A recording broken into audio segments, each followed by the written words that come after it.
A beloved friend mysteriously vanished on her way to church, leaving behind unanswered questions and broken hearts. 2 years later, a childhood companion returns with news that could change everything, unlocking a story of loss, hope, and unexpected reunion.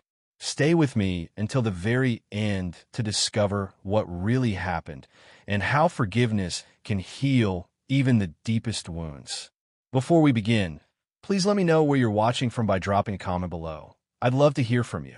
It was the kind of morning that seemed to promise nothing but peace. A soft mist curled over the streets of Marlow Springs like a memory refusing to let go, and the sun filtered gently through the oaks that lined the sidewalks like old sentinels. The town, small and nestled in the folds of Tennessee's gentle hills, moved slowly on Sundays. You could almost hear the quiet hush of it all, the sound of screen doors swinging shut, of kettle whistles echoing from warm kitchens, and the faint toll of the church bell marking 8:30. That morning, Grace Whitmore walked the same path she'd walked for decades, from her whitewashed cottage on Maple Street, past the bakery with the crooked sign, and toward the small stone church at the corner of Willow and Elm. She carried her Bible in one hand and a small quilted purse in the other, her steps steady but unhurried, the way a woman of habit moved through a world that had always felt safe. Grace was the kind of woman everyone in town knew, not because she sought attention, but because her presence had always been a quiet kind of anchor. She was the woman who baked cinnamon bread for grieving widowers, who sat beside hospice beds in silence, who remembered every child's birthday and still sent handwritten cards. At 58, Grace had the calm of someone who had made peace with life, who had known loss, her husband taken too early by cancer, and who had chosen to meet every new day with grace, as if her name had been her destiny. That Sunday, she smiled at the young couple walking their dog, waved to old Mr. Hampton in his rocking chair, and paused at the crossing near the old railway tracks to tie her shoelace, the hem of her church dress fluttering just above the dew-wet grass.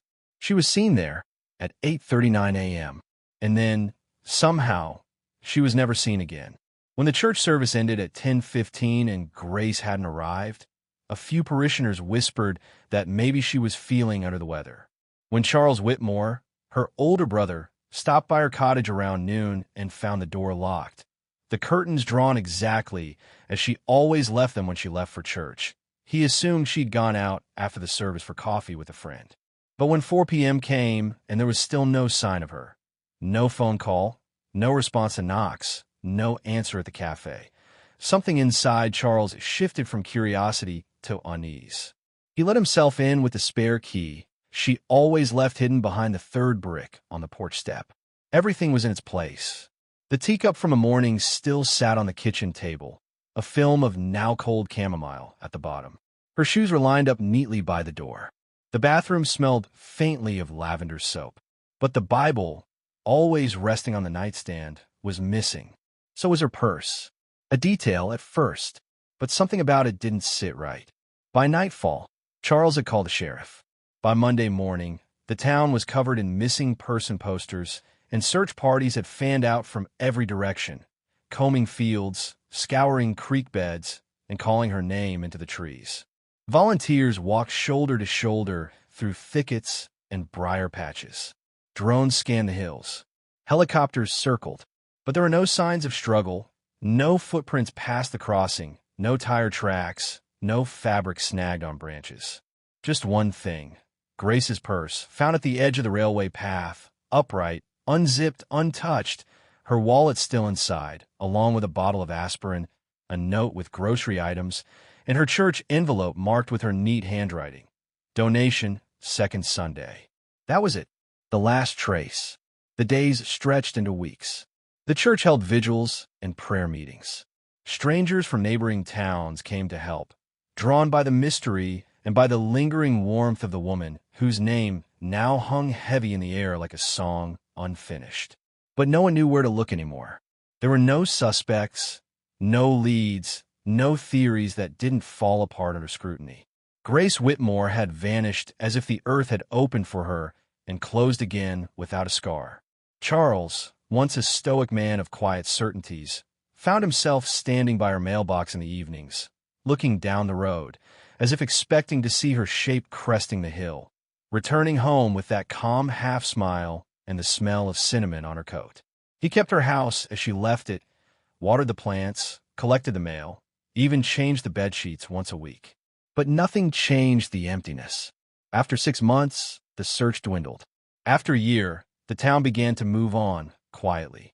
Life resumed its rhythms, slower now, shadowed. But not for Charles. For him, the world had paused the moment Grace stepped off the edge of the known. 2 years passed. Seasons came and went, but the question lingered like a ghost no one could name. How could someone like Grace, so rooted, so known, so loved, simply disappear on the way to church? In Marlow Springs, stories like that weren't supposed to happen. Not to people like her. And yet they did. And sometimes the truth waited in silence, just beyond reach, biding its time. In the weeks that followed Grace's disappearance, Marlow Springs became a town with a heartbeat out of rhythm. It was as if the air itself had changed, heavier somehow, thick with worry and questions whispered behind closed doors.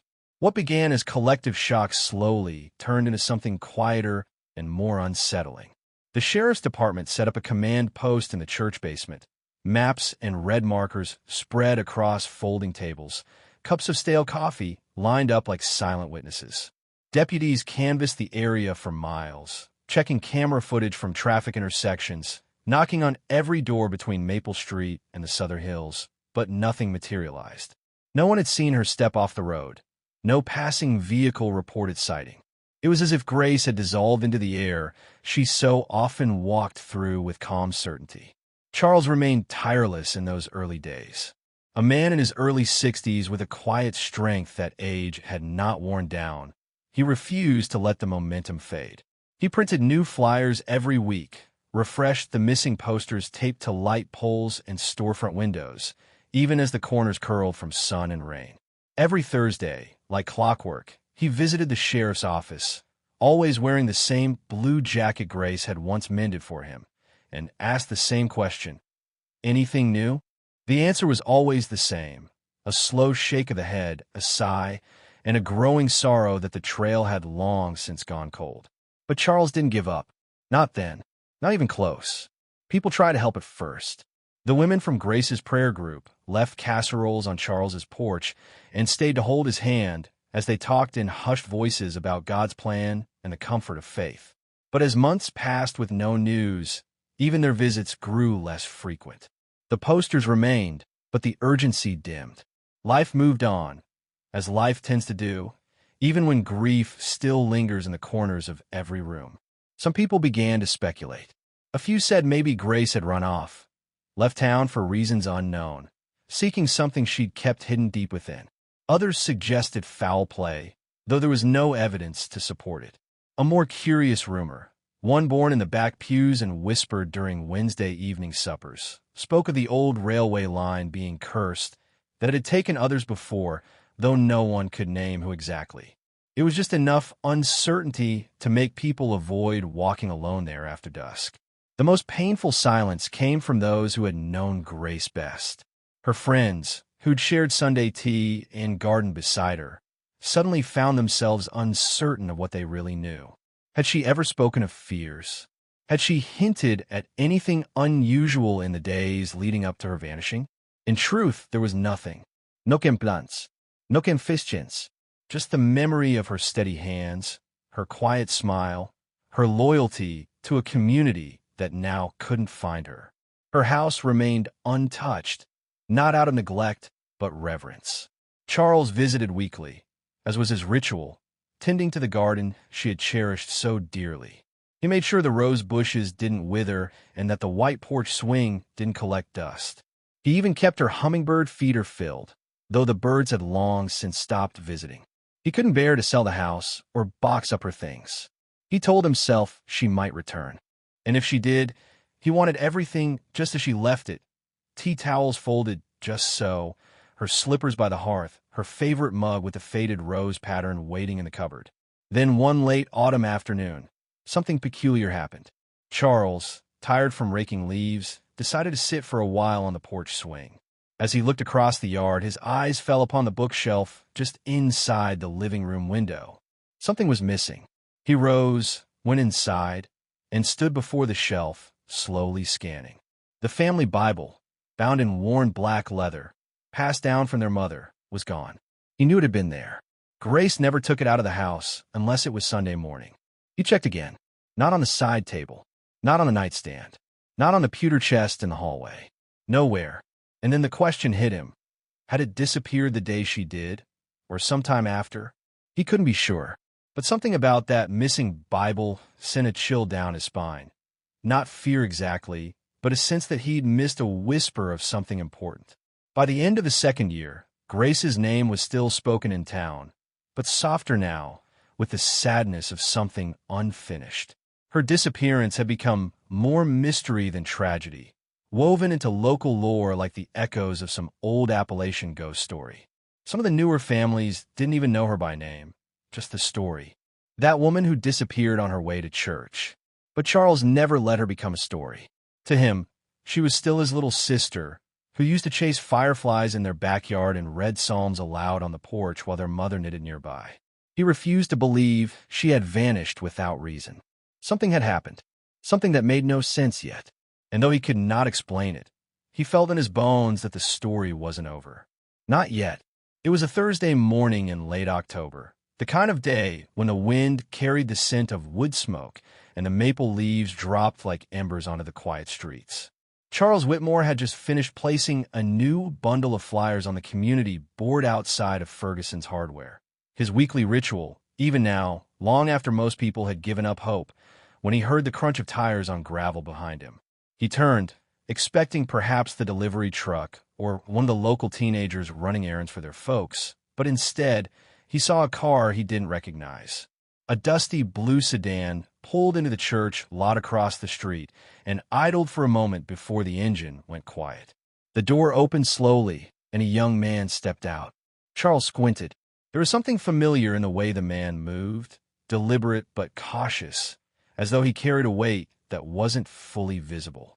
The stranger was tall, maybe in his early 30s, with a face that looked both aged and boyish, like someone who had grown up too quickly. His clothes were plain, worn around the edges, and he clutched a faded backpack like it held something fragile. For a moment, neither of them spoke. Then the young man crossed the street, his steps slow but unwavering, and stood a few feet from Charles. "Mr. Whitmore?" he asked, voice low, unsure. Charles nodded, though his brow was furrowed. "That's me. Do I know you?" The young man took a breath, his eyes searching Charles's face the way someone might study a photograph from long ago. "You might not remember me," he said, "but I'm Tommy Mercer. Grace used to babysit me when I was little. My folks, Ben and Marlene, moved to Asheville back in '04. It took a moment, but then something flickered in Charles's memory. The Mercers had lived 2 streets over. Little Tommy with the mop of dark hair and the nervous laugh, always trailing after Grace like a duckling in her shadow. He'd been a quiet child, curious, sensitive, always asking questions that were too big for someone his age. Charles nodded slowly. "I remember. You used to call her Miss Grace even after she told you not to." Tommy smiled faintly. "Still do in my head." There was a pause, the kind that stretches when people want to say something important but haven't yet found the doorway through which to enter. Charles studied him more closely now, noting the way his fingers fidgeted against the strap of his bag, how his shoulders seemed to carry years of unease. He looked like someone who had driven a long way for something he wasn't sure he wanted to find. "You didn't come all this way just to reminisce," Charles finally said. It wasn't a question. Tommy nodded. "I came because I know something about what happened, about where she might be." The wind stirred then, lifting the corner of the flyer still clutched in Charles's hand, the one with Grace's smiling photo and the words missing in bold at the top. He stared at Tommy, searching for any sign of deceit or madness, but all he saw was pain, raw, tangled pain that hadn't yet found its name. "Tell me," Charles said, and his voice had lost the steadiness it had carried for 2 long years. Tommy glanced around, then motioned toward the church steps. "I think we should sit. It's a lot." They moved in silence, the wood of the church bench cold beneath them. For a long moment, Tommy said nothing, just held the bag in his lap as though it were a child or a confession. Then, in a voice as quiet as dusk, he began. 2 years ago, right around this time, I was in a real bad place. I'd left home, fallen in with the wrong crowd. Drugs, trouble, the kind of stuff people in towns like this whisper about but never really understand. I was living in an old trailer outside Chattanooga, barely making it. One night I got jumped bad, left me with a concussion and a busted shoulder. I don't remember much about that night, but when I came to, I was a house, a warm house. Someone had taken me in, fed me, cleaned my wounds. He paused then, as if the memory itself was too fragile to touch directly. It was her, he said finally, voice breaking. It was Miss Grace. Charles's breath caught. What are you saying? I'm saying she didn't disappear like everyone thinks. I think she left, but not by choice. Someone came to her. Someone she felt she had to help. Maybe me. Maybe someone else. But she left that day because of something urgent, something she didn't tell anyone about. And then she vanished into a different kind of world, one most folks here never see. Charles was shaking his head slowly, disbelieving. You saw her? You're sure? Tommy looked him square in the eye. I know her anywhere. She was different, tired, older in spirit, but it was her. She told me not to tell anyone where she was. Said she needed time. Said some people weren't safe. And then she was gone again. I've been looking ever since. I couldn't carry it anymore.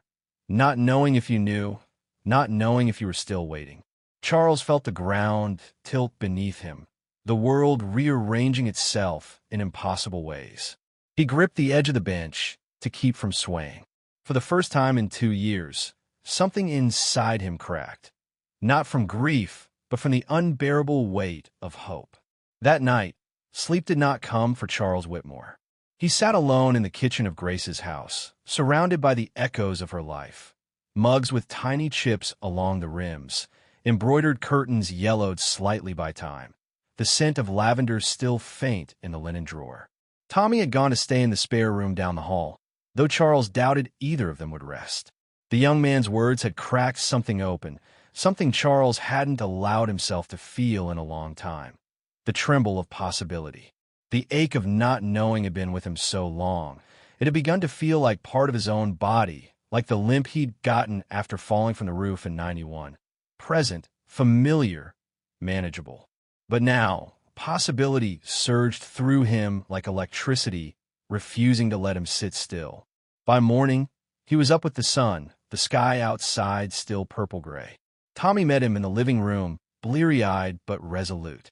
Charles poured them both coffee, thick, black, unfiltered, and sat across the table from him. Tell me everything again, he said, not as a demand, but with the gentleness of a man trying to trace the outline of something half-remembered in the dark. Every detail. I don't care how small. Tommy nodded. And over the next 2 hours, he spoke slowly, carefully, as if afraid that if he rushed, the pieces might scatter. He described the trailer park outside Chattanooga, the people who drifted in and out, the sense of rootlessness that had taken hold of him in those years. He told Charles about the night he was attacked, how he'd crawled away from the gravel lot, bleeding and delirious, before blacking out entirely. And then he described the room. Pale yellow wallpaper, a lamp shaped like a lighthouse, the scent of eucalyptus, and something faintly floral. Most of all, he remembered her voice, Grace's voice, calm, low, steady as a lullaby. She told me I wasn't safe out there, he whispered, that the world I was living in would eat me alive. And then she said she couldn't stay either, that she made a choice. Charles listened without interruption. He took notes on the back of old envelopes, scribbled names and places, connected dots that had long been floating without anchor. He asked questions. What time of year was it? Could Tommy describe the outside of the house? Did he remember any street names, landmarks, even scents? Tommy's answers were murky, but one thing was certain. Grace had been somewhere near the mountains. He recalled hearing train whistles in the distance, the rhythmic sound of tracks carrying something heavy and unseen. That stuck with Charles because the old rail line, the one Grace used to walk near every Sunday, had once stretched all the way down into those hills. It had been decommissioned years ago, but parts of it still existed, threading through forgotten towns like veins through a scarred hand. And then Tommy said something else, something that made the hairs on Charles's neck stand up. She had a notebook, Tommy said quietly. Kept it with her the whole time. Wouldn't let it out of her sight. Sometimes she'd write in it after talking on the phone. Not often, but enough to make me wonder. One day, I asked what it was, and she said it was for when the time came to explain. Charles leaned forward. Explain what? Tommy shook his head. She never said, but she looked sad and relieved, like she'd made peace with something. That day, they began retracing her possible path, not with certainty, but with instinct. Charles pulled out old maps from a chest in the attic, the kind with creases like riverbeds, and marked the route of the former railway. Towns like Dandridge, Greenville, Murphy, all places a train might have once stopped before time and rust took over. They circled anything within 150 miles of Chattanooga, small communities where someone like Grace might disappear unnoticed, yet still find ways to help, to live quietly. That night, Charles loaded his old station wagon with supplies, thermoses, boots, printed maps, a flashlight, and the photo of Grace he always carried in his wallet. Tommy packed lightly, the way someone does when they don't know what they're chasing. They set out just before dawn, heading south toward the foothills, the land rising around them like a memory too large to ignore. As they drove, the conversation between them grew easier, warmer, as though Grace herself were the bridge pulling them together across age and silence. Tommy asked questions about her childhood, what games she played, the kind of books she liked. Charles told stories he hadn't spoken aloud in years.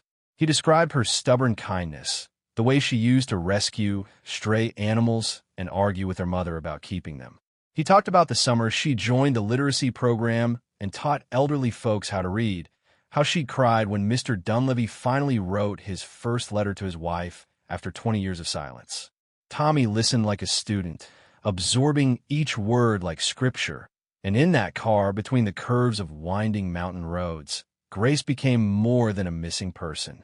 She became whole again, real, alive in both memory and breath. They stopped at gas stations and diners, showing her photo, asking careful questions. Most people shook their heads.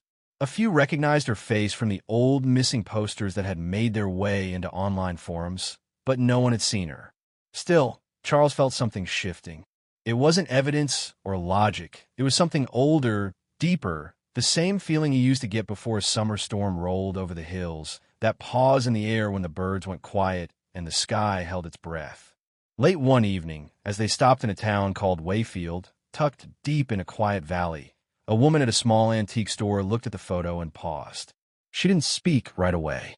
Instead, she stepped back behind the counter and pulled out an old guest book from beneath a stack of lace doilies. I can't say for sure, she said softly, but we had a woman come through here last winter. Stayed up in the old cabin on the ridge. Signed her name in the book. She didn't leave a forwarding address, but she flipped to a page, tapped a name written in careful cursive. Annie Grace W.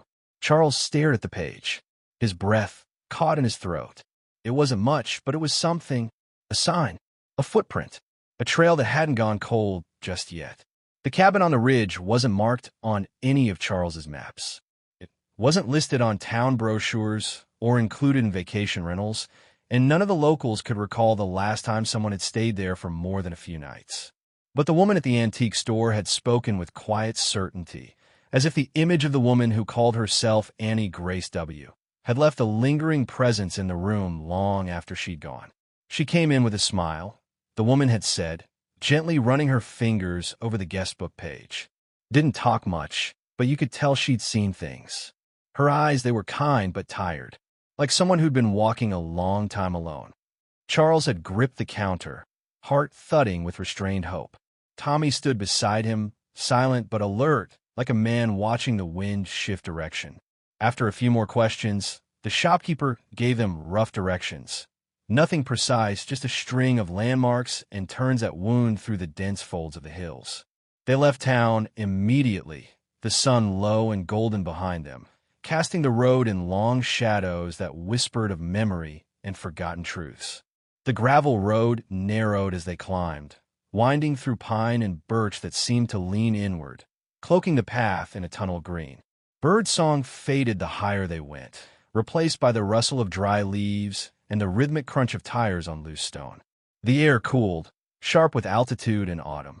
Charles's knuckles whitened on the steering wheel, and Tommy leaned forward in his seat, eyes scanning every dip and bend in the road. Finally, just as twilight began to stain the edges of the forest with dusky blue, they saw it, a small, weather-worn cabin nestled in a clearing of yellow grass, its roof moss-covered and chimney leaning slightly to one side. It looked untouched by time and yet faintly haunted, like something from a dream half remembered upon waking. They parked the car and stepped out slowly, each movement deliberate, reverent. The silence was thick around them, not empty, but watchful. Charles approached the porch, every creak of the wood beneath his boots sounding too loud. He knocked once, twice. Nothing. He tried the handle. It turned. Inside, the air smelled of cedar and lavender. The light filtering through the small windows was soft and golden, catching on dust motes that drifted lazily through the stillness. There was no sign of current life, no food on the counter, no coats by the door, but the space was clean, carefully kept. On the small kitchen table lay a single ceramic mug, empty but spotless, and beside it, a folded piece of cloth embroidered with the initials GW. Tommy moved through the space with quiet steps, eyes wide. "This is it," he whispered. "This is where she took care of me." That lamp, he pointed to a lighthouse-shaped fixture in the corner. It was by the bed. Charles's throat tightened. He crossed to the mantel, where a small collection of books stood between two stones. Gardening guides, poetry, and one tattered Bible with notes scrawled in the margins. He opened the cover. The name inside was written in Grace's handwriting. Property of Grace Whitmore. If found, please return with a story. It was her. She had been here. They explored further, searching for any sign that might tell them where she had gone. In a drawer by the bed, Charles found a weathered journal, its pages thin from handling. He opened it carefully, expecting words, entries, reflections, but instead found sketches. Delicate pencil drawings of the mountains, birds, and once of a young man sleeping on a cot, bruises still visible across his face. Tommy stared at the image for a long time, then nodded. "She drew this when I was healing. I remember her sitting by the window, always watching, always writing." Charles flipped to the last page. There, in Grace's precise, familiar handwriting, were the words, "If they come looking, I hope they understand. I left to save someone. And in doing so, I found a piece of myself I didn't know was missing. I'll keep moving until it's safe. Until I can go home without bringing shadows behind me." They stood in silence for a long time after that, the only sound the occasional creak of the cabin settling around them. Charles sat on the edge of the bed and rubbed his hands together, the words sinking into him like rain into dry soil. "She was protecting someone," he murmured. "Maybe more than one. Maybe you were the first, Tommy, but not the last." Tommy nodded slowly. "She was always helping people who couldn't ask for it. That's who she was. That's who she is." As darkness fell, they built a small fire in the cabin's old stone hearth. Charles found a few logs stacked neatly outside, dry and ready. They didn't speak much, just sat close to the warmth, the journal open between them, as if it tethered them to her. Later, Tommy brought out his bag and unzipped the side pocket. From it, he pulled a folded piece of paper. "I didn't show you this before," he said quietly. "Didn't know if I should, but I think you need to see it." He handed it to Charles, who unfolded it slowly. It was a letter, handwritten, addressed simply, to whoever comes next. The ink was slightly smudged in places, as if written in haste or with trembling hands. "You found me, or, at least, the part of me I left behind. If you're reading this, you've come farther than most. I'm not gone. I'm just not ready to come home. The world is darker than it used to be, but kindness still matters. Tell them I'm okay. And if you ever meet a girl in a gray coat on the side of the road, stop. She might need help, or she might be me." Charles read it twice, then again. The cabin was silent, but something in the room had changed. Less like grief, more like grace. Morning arrived gently in the clearing, filtered through the thin veil of mist that curled around the tops of trees and hung low across the meadow like a secret. The fire had long since died in the hearth, leaving behind a faint scent of smoke and the memory of warmth. Charles woke stiff but alert, lying on the old couch with Grace's journal clutched to his chest. Across the room, Tommy stirred from the floor, wrapped in an old woolen blanket they'd found folded inside cedar chest. Neither of them spoke right away. Words didn't seem necessary. The silence in the cabin wasn't empty.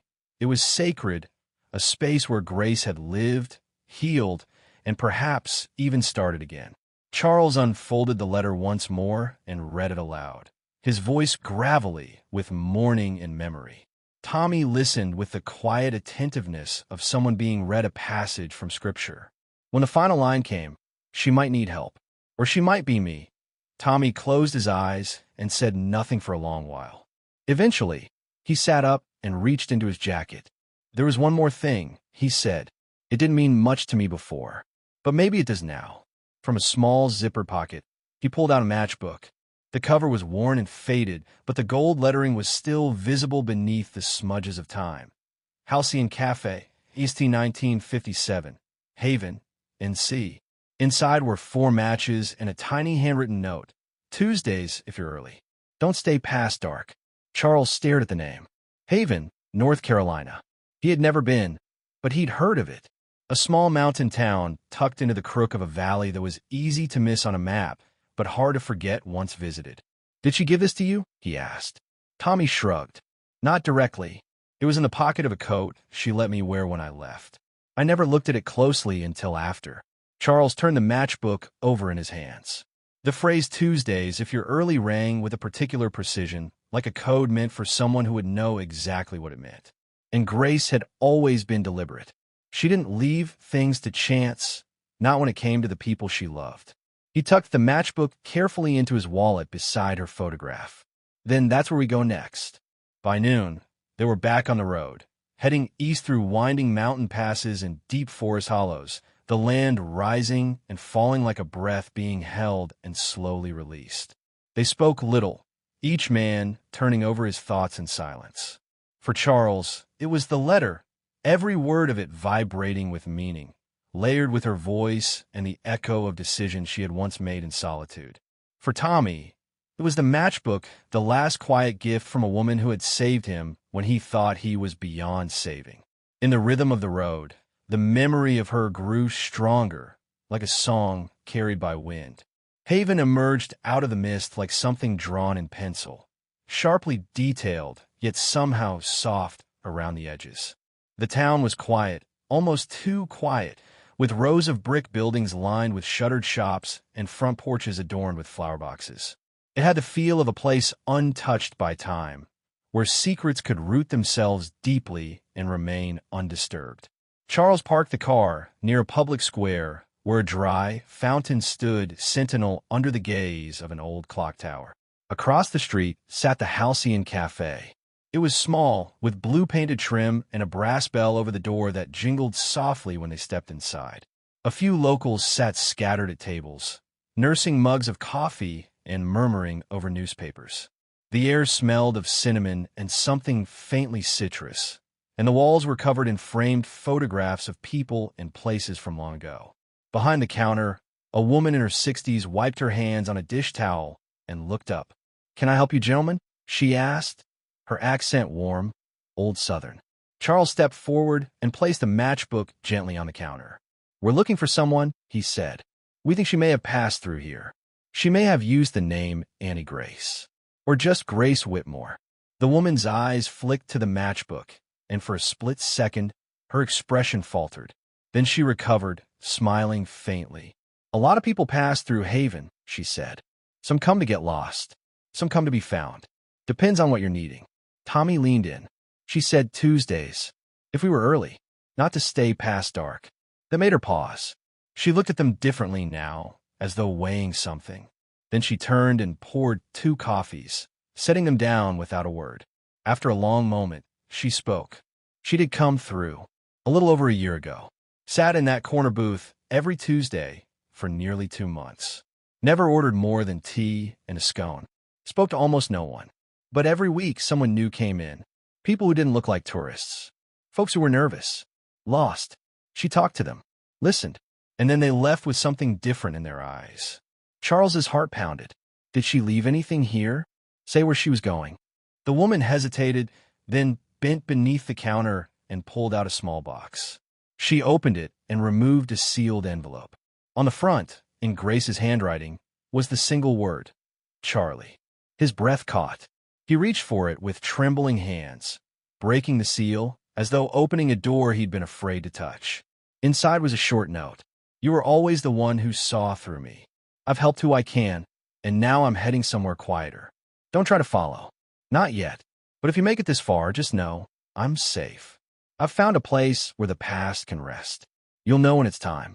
Until then, remember who we were. There was no signature, just a pressed violet tucked inside, brittle but whole. Tommy whispered, "What does it mean?" Charles stared at the flower, feeling something deep in his chest unravel. It means she's still out there, watching, waiting, and it's not over yet. The bell over the cafe door chimed gently as they stepped back into the fading afternoon. The sun had begun its descent behind the western ridges, casting long golden streaks across the quiet streets of Haven. Charles held the letter tightly in one hand, the dried violet still tucked between the folds. Its scent had long since faded, but its meaning lingered, fragrant in memory. Tommy walked beside him in silence, glancing over his shoulder every now and then, as if expecting the shadows to shift, as if Grace might emerge from them, smiling, tired, changed. They didn't speak for a long time. Neither of them needed to. The letter had said what needed saying. Grace was alive, deliberate in her retreat, not running from something but running toward something else, something more peaceful. Yet Charles couldn't shake the restlessness in his chest, the ache of being so close and still so far. He had her words, but not her eyes, not her voice, not the warmth of her hand closing over his in that familiar way she used to when she was thinking hard about something that hurt to speak aloud. As the light dimmed, they made their way to the town's modest inn, a white clapboard building with flower pots in the windows and a wraparound porch that smelled faintly of wood polish and time. The innkeeper, a wiry woman named Miss Tilly, offered them a two-bedroom on the second floor and a warm supper of beef stew and cornbread, which they ate slowly, grateful for the comfort even as their minds churned. Afterward, Charles sat at the desk near the window, staring out at the twilight. The letter lay beside him, read and reread until the words etched themselves into his thoughts. Tommy finally broke the quiet. What did she mean? You'll know when it's time. Charles leaned back, his gaze unfocused. She's telling me not to chase her. Not yet, but she left the door open. Someday when she's ready, or when I've done something that tells her it's safe again. Tommy nodded, then stood and pulled on his coat. I'm going for a walk, just around the block. Be careful, Charles said, but Tommy was already out the door, his steps soft on the old staircase. Left alone, Charles turned his attention to the violet. It was fragile, pressed flat between parchment, yet intact. He remembered a time when Grace had picked wild violets behind her mother's garden, tucking one behind her ear as she told him stories about a world she wanted to see. Violets mean watchfulness, she had said, or faithfulness, depending on who you ask. He closed the letter carefully and slipped it into the leather folio where he kept everything that mattered. Birth certificates, marriage license, the hospital band from Sarah's birth. Grace's last photograph was there too, the one taken at a summer barbecue just weeks before her disappearance, her laugh frozen mid-motion, eyes squinting in the sun. He had almost drifted into sleep when he heard footsteps return, followed by a quiet knock on the door. He opened it to find Tommy standing there, eyes wide, jacket unzipped, his breath visible in the chill air. But it wasn't just Tommy.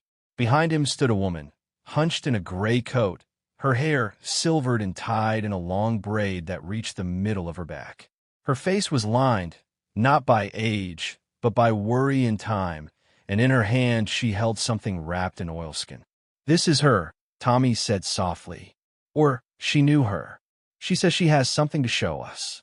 The woman nodded, stepping into the room with the careful grace of someone who carried a fragile truth. She spoke with a drawl softened by years, her voice low but clear. "Name's Miriam. Miriam Yates. I used to walk with Grace years ago when we were both running from the same kind of darkness. She saved me once, though she'd never say it that way.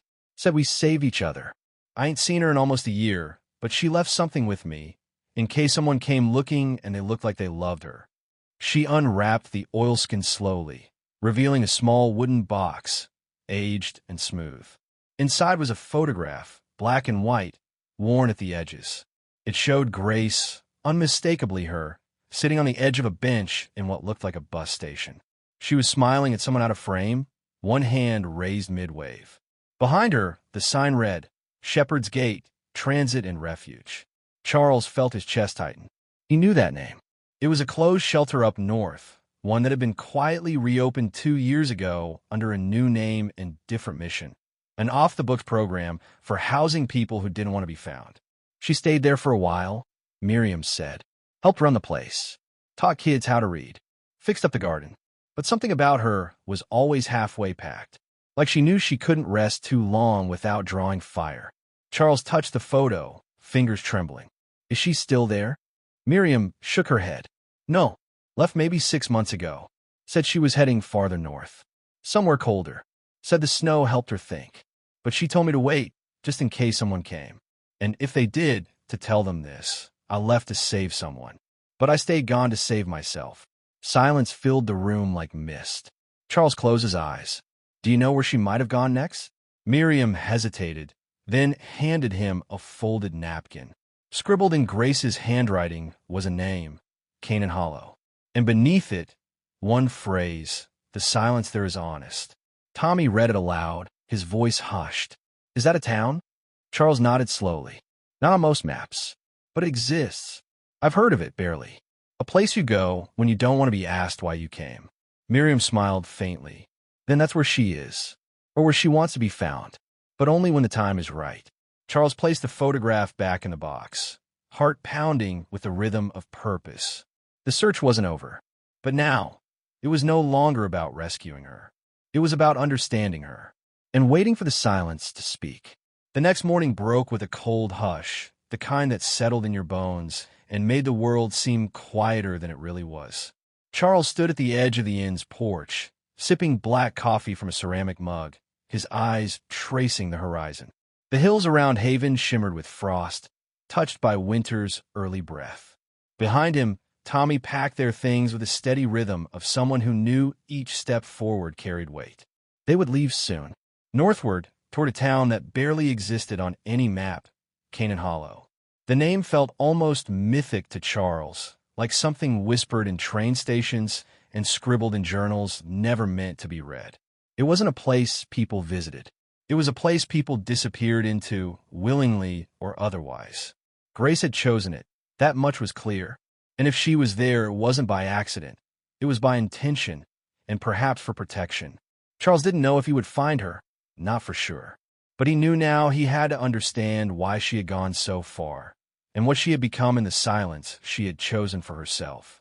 By mid-morning, they were back on the road. The map spread across Charles's lap, creased and worn.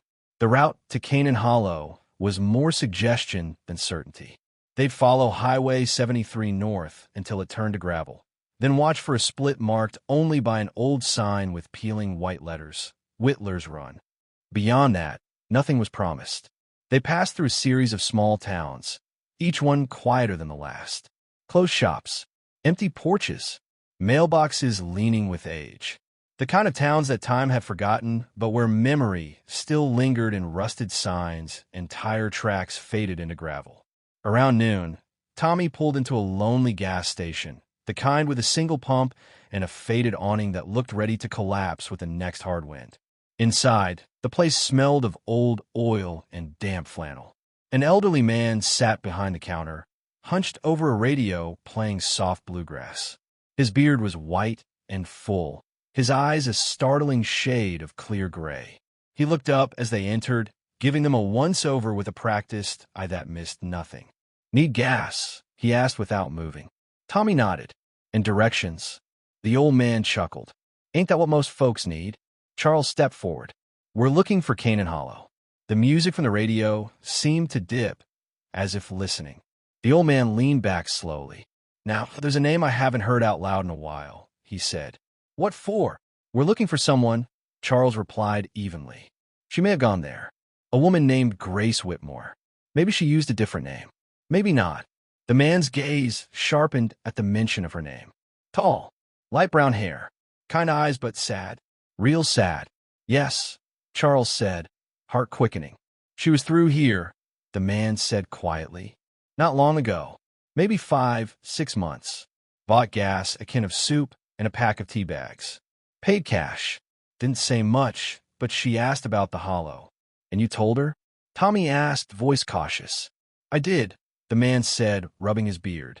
But I warned her. People don't go to Canaan Hollow for vacations. They go there when they've got ghosts, and they want to live with them a while. Charles nodded. That sounds like her. The old man studied him for a long moment. Then she found what she was looking for, because she never came back.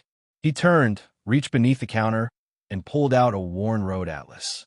He opened to a page long yellowed, traced a finger along an invisible path, then circled a faint dot near a bend in the river.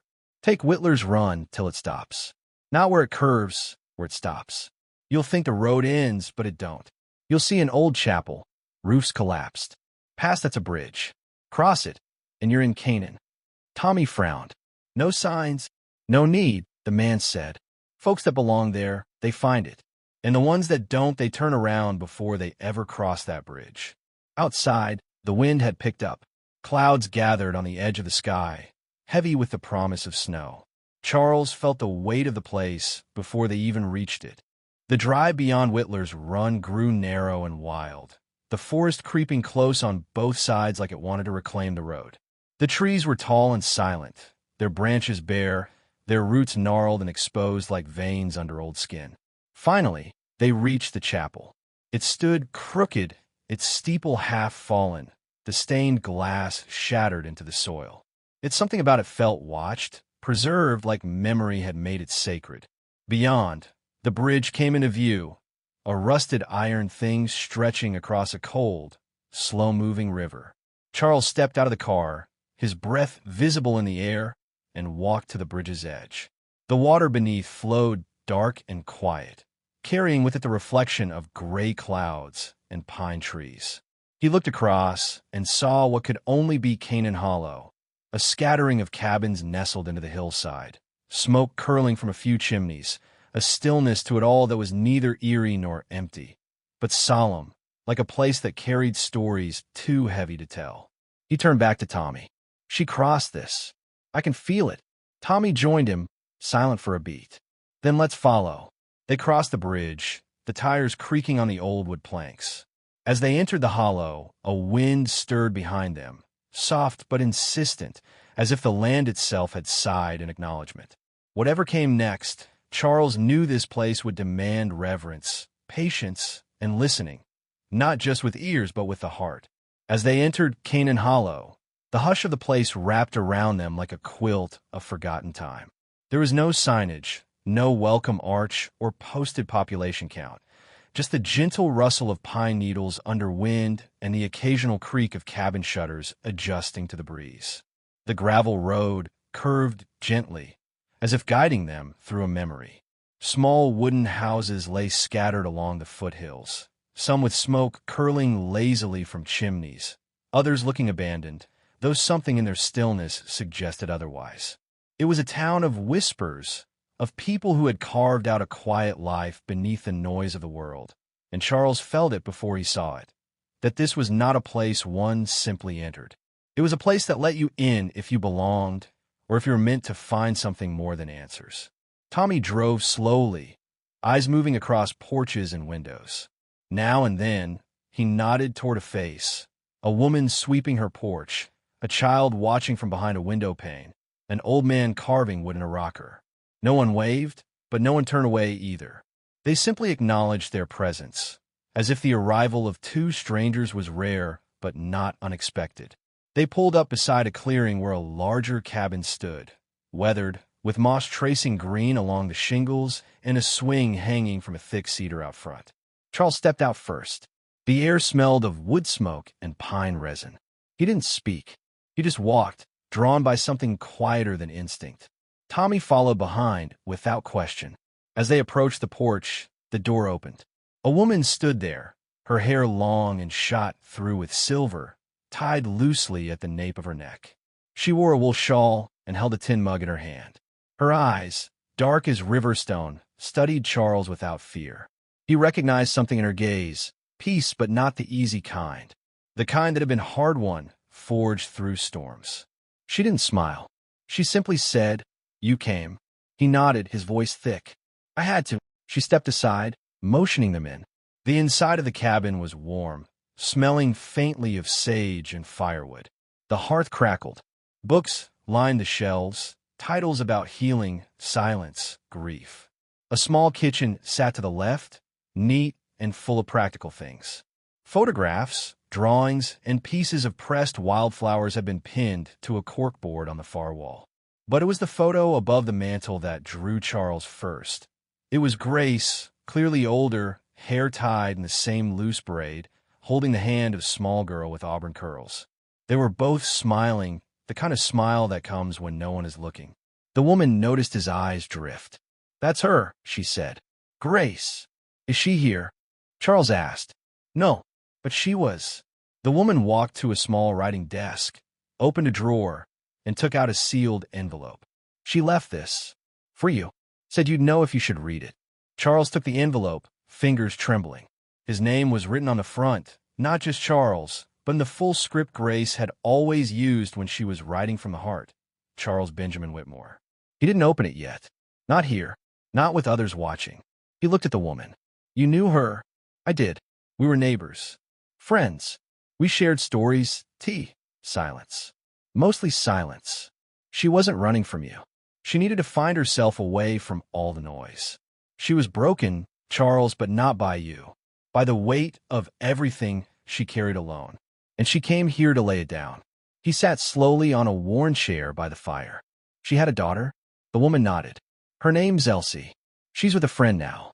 Grace left 3 weeks ago. Left Elsie with a woman she trusted, said she needed to go where the past couldn't reach her. But she didn't vanish this time. She left roots." Tommy leaned against the wall, arms crossed, his face pale. "So she didn't just run. She grew something new." "She did," the woman said. She laughed again, sang sometimes when she thought no one could hear. "She taught Elsie to dance barefoot on the stone path out back. She mourned. She healed. Not perfectly, but truly." Charles felt something shift inside him, a weight easing, not lifted but realigned. He looked at the photo again. "She looks happy." "She was becoming happy," the woman replied. "She was becoming whole. But she always said there was one story she hadn't finished.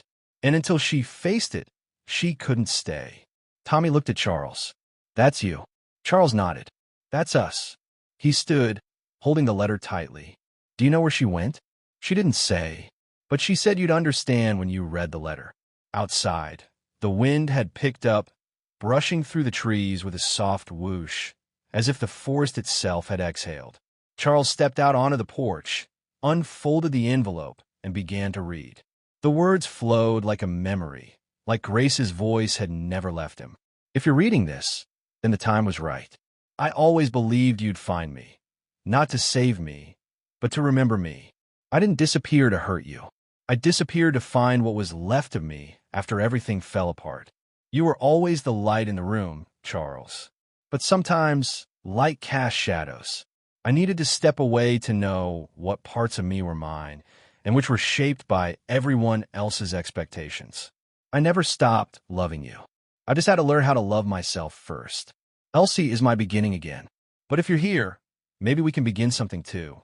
Something new, something quieter, something real. I'll be waiting, not in the past, but where the silence finally turns into peace." Charles lowered the letter, heart thudding. Behind him, the woman placed a hand gently on his shoulder. "Sometimes," she said, "the hardest roads are the ones that lead home." And for the first time in 2 years, Charles believed he might find his way there. Not to the place he'd lost, but to the one Grace had quietly built, stone by stone, out of love, pain, and hope. Charles folded the letter carefully, as if it contained not only words, but the fragile threads of a life he had thought lost forever. He sat back down near the hearth, feeling the warmth from the fire seep through the chill that had settled deep inside him over these long months of waiting and wondering. Tommy stood silently by the window, watching the soft snowfall begin outside, each flake drifting like a whispered hope settling on the earth. The woman, Grace's friend, the keeper of this hidden place, watched Charles with a quiet understanding, as if she knew the years of silence and distance that had led him to this very moment. "You carry a lot with you," she said softly. Charles nodded, the weight of those words pressing against his chest. He thought about the years before Grace disappeared, the way her laughter could fill a room one Sunday morning, then vanish the next, leaving behind a hollow that no amount of prayer could fill. "I didn't understand why she left," he admitted. "I thought she hated me, or that I wasn't enough." The woman shook her head gently. "Sometimes love isn't about enough. Sometimes it's about space, space to heal, to become whole. Grace needed that, and now that you're here, maybe it's time for you both to heal together." The idea felt fragile, but true, like the first thaw after a long winter. Charles realized that this journey wasn't just about finding Grace. It was about reclaiming the life that had slipped through their fingers like sand. As the fire crackled, the room filling with the scent of burning wood and old paper, Charles found himself ready to listen, ready to step into a future shaped not by loss, but by the promise of forgiveness and new beginnings. Outside, the snow had settled, blanketing Canaan Hollow in a quiet peace, as if the world itself was holding its breath for what was to come. Charles woke before dawn, the kind of early morning where the sky is just a breath away from light, but still holds its dark promise. Outside the window, the first hints of a winter sunrise brushed the pines with pale gold. He felt a mixture of anticipation and uncertainty, a knot in his stomach that had nothing to do with nerves, but everything to do with the weight of what lay ahead. Today, he would see Grace again, and for the first time in 2 years, he would look in her eyes and face the silence that had stretched between them. The cabin was still and warm, the kind of place where the past and present seemed to settle side by side like old friends who had much to say but were waiting for the right moment. Charles dressed slowly, each movement deliberate, as if the act of getting ready was a prayer to steady his heart. Tommy was already awake, sitting quietly with the woman who had sheltered Grace, talking in low tones about the small community, their struggles, and the fragile peace they protected in Canaan Hollow. Outside, the snow had softened the world into a canvas of white, footsteps muffled and fleeting. When Charles stepped outside, the cold bit sharply at his cheeks, but it woke something in him, a clarity, a sense that this place, this moment, held the possibility of renewal. They walked together down the narrow path that led through the trees to a small clearing where a modest cabin stood, smoke rising gently from its chimney. Charles's breath caught. He hadn't seen Grace in years, yet she looked as if no time had passed. The lines around her eyes told stories of sorrow and strength, and her quiet smile was both familiar and fragile. She opened the door before they knocked, as if she had known they would come. Inside, the room was simple but alive with touches of tenderness. A small chair by the window, a quilt folded on the bed, drawings from Elsie taped to the walls. Grace's eyes met Charles's, and for a moment, the world outside faded away. They spoke softly, their voices threading through the years they had lost. Words of regret, forgiveness, and the unspoken truth that love sometimes had to travel long, winding roads to find its way home. Grace told him about the pain she had carried, the darkness she had faced alone, and how Canaan Hollow had given her the space to breathe, to heal. Charles listened, feeling the weight of his own regrets melt into something gentler, more hopeful. They talked of Elsie, the little girl who had become the light in Grace's life, and Charles felt a stirring of something he had not allowed himself to feel before, a quiet hope that the family he thought was gone might still be saved. As the morning sun climbed higher, warming the cabin in their hearts. Charles knew that the journey ahead would not be easy, but it was worth every step. Together, they began to write a new chapter, not just in the story of their lives, but in the story of healing, redemption, and the enduring power of love. The days that followed were wrapped in a quiet intensity that neither Charles nor Grace could have anticipated. It was as if time itself slowed to accommodate the delicate dance of their reconciliation, a dance choreographed by years of unspoken pain, longing, and cautious hope. Each morning, Charles woke to the soft light filtering through the cabin's worn curtains, the scent of pine and wood smoke mingling with the faint aroma of brewing coffee. Grace moved through the cabin with a gentle ease, tending to the small routines that made this place a home, watering the potted plants, preparing breakfast, folding Elsie's tiny clothes with care. The presence of Elsie, even though she was not yet there, lingered like a blessing in the room. They spoke often about her, sharing stories Grace had told of her daughter's laughter and bright eyes. Charles listened, drinking in the details, feeling the invisible threads that tied their broken family together. Forgiveness was not a word they used lightly, but it hovered between them like a fragile bridge, spanning the gap that had widened during Grace's absence. Charles was not perfect. He knew that. His own regrets were woven deep into the fabric of his heart. But Grace, too, carried scars, some seen, many hidden beneath layers of silence. In those shared moments, they began to understand that forgiveness was not a single act, but a journey, a gradual weaving of trust and acceptance. Tommy remained a quiet presence, his watchful eyes and steady support a reminder that family was not just blood, but the people who stood by you when the world faltered. One afternoon, as the sun dipped low, casting long shadows through the tall trees, Grace reached out and took Charles's hand. The warmth of her touch was a balm to his soul, a reassurance that the years apart had not erased the love between them, only tempered it. "We have a long way to go," she said softly, her voice thick with emotion. "But I believe we can walk it together." Charles nodded, the knot in his chest loosening just a fraction. "I want to be there for you. And for Elsie, no more running." Their conversations became the foundation of rebuilding, a tapestry woven from honesty, vulnerability, and hope. Grace shared her fears of facing the outside world again, of the judgment she imagined still waited for her in the town they both once called home. Charles promised he would stand beside her, come what may. Each day, they peeled back layers of pain and misunderstanding, revealing the people they had always been beneath the shadows. The cabin, once a sanctuary for Grace's healing, now became a haven for their shared renewal.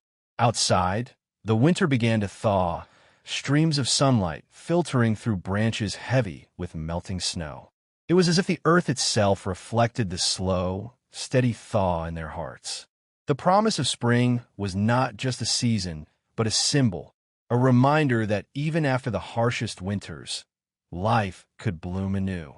Charles found himself hopeful in ways he had not dared to be for years.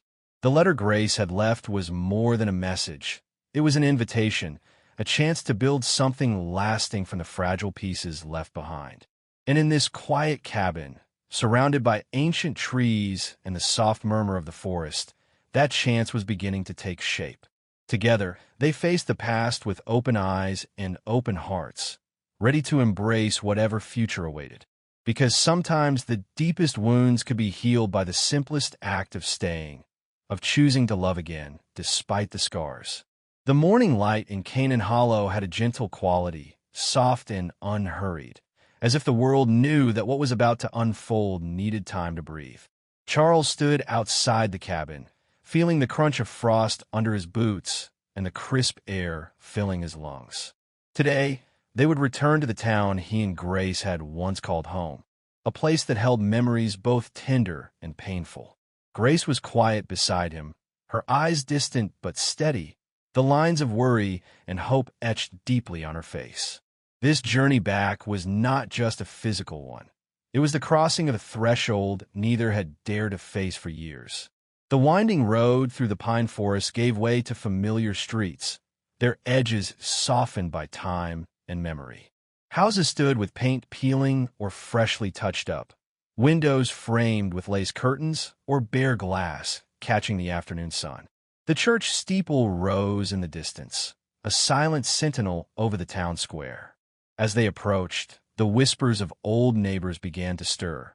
Curious glances, hushed conversations, the cautious shifting of eyes that had once known Grace and Charles as a couple bound by love and faith. The weight of those silent judgments was heavy, but Grace walked with quiet dignity, her hand lightly touching Charles's as if drawing strength from their shared resolve. They stopped before the church doors, the place where Grace had vanished 2 years prior, where prayers had been said and questions hung unanswered in the air. Inside, the pews were worn but welcoming, the stained glass casting colors like fragments of past joys and sorrows onto the wooden floors. The pastor, an elderly man with kind eyes and a steady voice, greeted them warmly. He spoke not of blame, but of grace, the kind of grace that forgives and renews, that welcomes the lost back without reservation. It was in that moment, sitting together in that quiet sanctuary, that Charles and Grace felt a shift, a lifting of the weight that had anchored them in fear and shame. Conversations with old friends followed, tentative at first, then warmer, filled with stories of endurance and change. Some welcomed them with open arms, others with guarded hearts. But none could deny the courage it took to return, to face a past that had nearly broken them. Grace shared her story with honesty, speaking of the struggle she faced, the darkness that had driven her away, and the healing she found in the wilderness beyond town. Charles spoke of his regrets and his hope to rebuild what had been lost. Each word was a stitch in the fabric of reconciliation, mending not only their own lives but the ties that bound the community. Elsie, still young and shy, began to emerge from the shadows of Grace's story, her presence a promise of new beginnings and the resilience of love. Slowly, the town began to embrace them again, not as the shadows of their past mistakes, but as people who had fought for their chance to start new. That evening, as the sun dipped behind the hills, Charles and Grace stood hand in hand outside the church, feeling the soft glow of hope settle over them. They had come full circle, returning to the place where their story had paused, ready now to write its next chapter. And in that moment, beneath the fading light and the promise of tomorrow, they knew the road ahead would still have challenges, but also healing, love, and the strength found in forgiveness. The first light of dawn spilled softly over Canaan Hollow, painting the sky with hues of gentle pink and gold. Charles stood quietly on the porch of the small cabin that had become their sanctuary, the crisp morning air filling his lungs with a fresh promise. Beside him, Grace stirred, her presence a steady warmth that no winter chill could touch. They had weathered storms together, storms that had threatened to break them, to tear their lives apart.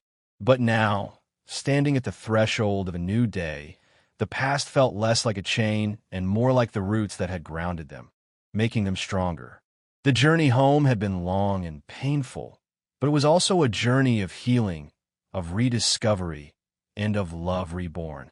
Charles glanced at Grace, seeing in her eyes a reflection of the hope that stirred within his own heart. Elsie's laughter echoed from inside, a joyful sound that filled the cabin and spread through the forest like sunlight chasing away shadows.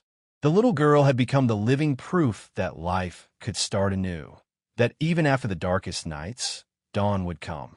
As they moved through the day, they began to make plans, not just for survival but for thriving. Grace spoke of returning to work at the community center, where she could help others who struggled with loneliness and loss.